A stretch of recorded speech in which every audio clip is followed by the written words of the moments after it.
Taylor here, True School Sports. I'm with Thomas Cornflake Lamanna. Nice to finally meet you in person, Thomas. And you got a big fight. You're on a big stage taking on Jermall Charlo. There's an old saying in boxing, activity matters. It seems like that's one thing you're banking on, is the fact that you've been fighting about as often as anybody. Do you feel like that's a big advantage you have going in over Charlo? Million%, 100%. I think that's undeniable. The one advantage I had that people, even with half a brain, will give me the advantage is I've been active. The key to success is activity, alluding to what you just said. You know what I'm saying? And I've been real active, and I got the momentum. Okay. I'm gonna take full advantage of that. Okay, he definitely you got his attention for sure, because I guess I was in this media scrum with him. He said you were spamming him on Instagram.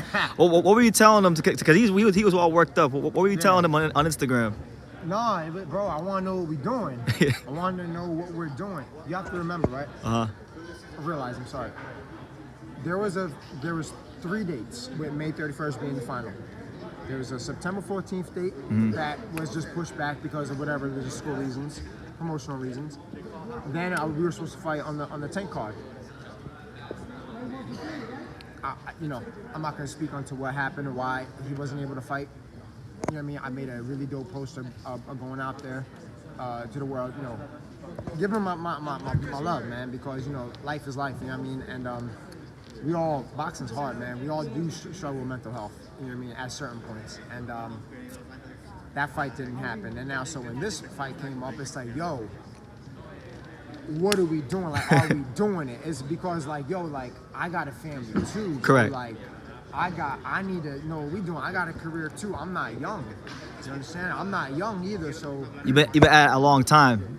Yeah. So it's like since the end of September when PBC called about the fight initially, went through so much, man. Went through so much in all those months, and it's just like, yo, I'm not spamming them because I don't really give a fuck. To be fair. Like, it is what it is. Like, whatever. I'm not, you know what I mean? I'm not really trying to be his fucking friend or anything. Just want to fight. Yeah, but like, I just want to know what we're doing, and if he gonna get mad over that, then he too emotional. He too easy. You know what I mean? Get in his head, pause. Yeah, you know yeah. Yeah, like. I hear you. But, not for like no wrong reason, nothing bad. You know what I'm saying? Okay. Like, I'm not that type of guy. Yeah. You seem like a nice guy, down to earth guy, stand up guy. I know. The last time you were on a stage this big, you had the fight with Lara where you came up short.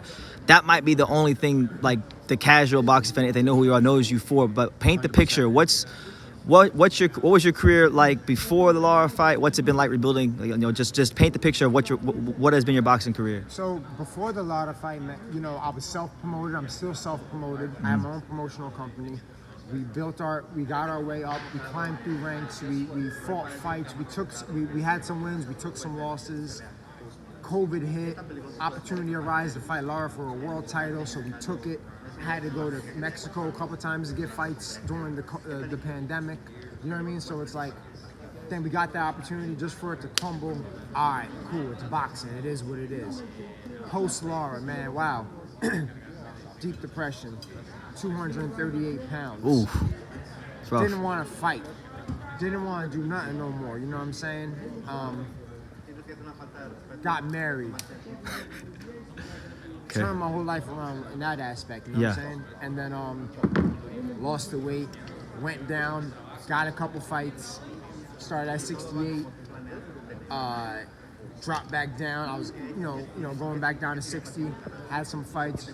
Won some regional titles, got world rated, and we're here. You're here. Just, to paint the picture of life, my career post-Lara is just never giving up. Never giving up, and being determined, man. Just be determined and being resilient. Believe in yourself, bro. Real cliche, shit, you know what I'm saying? Believe in yourself, man. That shit works magic, for real. Okay. When you're going through those tough times, like you mentioned, 238 pounds. Yeah, that I saw on the scale. Yeah. But I actually saw on the scale. I was working out 2-3 days before. I might have been in the 240s. But yeah. So. Was there anything that maybe you told yourself every day, or just something that clicked in your head where you say, you know what, I don't want to be this guy anymore? So it was the truth is, I don't really have nothing else. I got like boxing. I own a gym. I have a promotion company, and I'm at that time, you know, I was a former world title challenger, so I still hold some merit and a name with a couple bounce back wins. You know what I'm saying? I knew that because I just know the landscape of boxing. And so I was like, you know what? If I want to make this right and give my daughter a fair chance at life, to give her a little something, you know, I gotta make it happen. And we're here, and thank God. You know what I mean? It's crazy. Yeah, it sounds like you were right at the point of your boxing career where you're prepared to give like every last fiber of your being to get where you want to get. Yeah, man. Yeah. No, and that's what this fight's all about. It's a big name on a massive stage and a platform.